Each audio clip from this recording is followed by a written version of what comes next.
Hello everyone, આજે આપણે દૂધીને સરગવાનો soup બનાવ્યો છે. તો જોઈ લઈએ આપણે એની રેસીપી.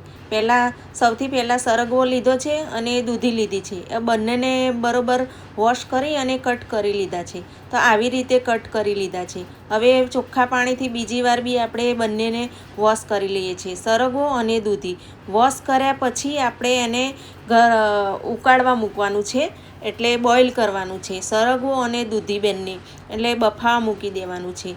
પછી આપણે બફાઈ અને પછી એને ક્રશ કરીશું. તો જોઈ શકો છો કે આવી રીતે મેં એને બફાવા હવે મૂકી દીધો છે.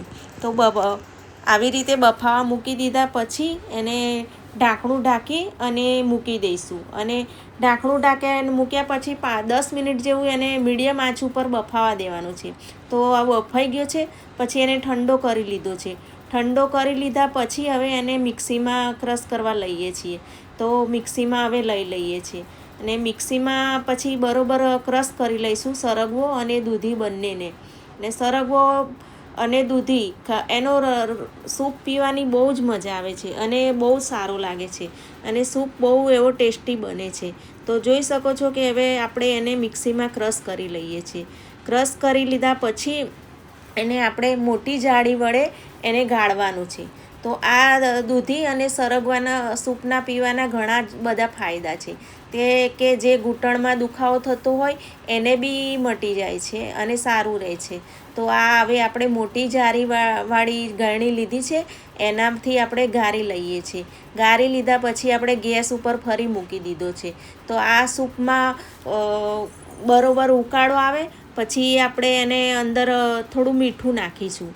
તો સ્વાદ અનુસાર આપણે એને અડધી ચમચી જેટલું મીઠું નાખીએ છીએ. પછી એની અંદર અડધી ચમચી જેટલું આપણે મરી પાવડર બી એડ કરીએ છીએ.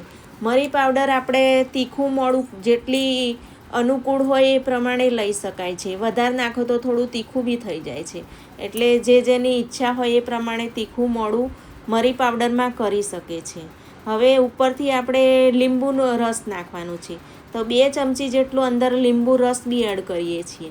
તો લીંબુ રસ નાખ્યા પછી એનો ટેસ્ટ બહુ સારો લાગે છે.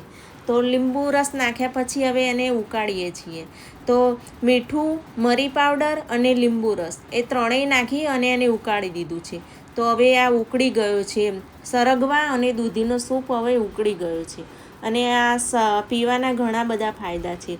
સરગવો અને દૂધી બહુ જ બધું સારા બેનિફિટ છે. હવે અમે એમાં લીલા ધાણા નાખી દઈએ છીએ.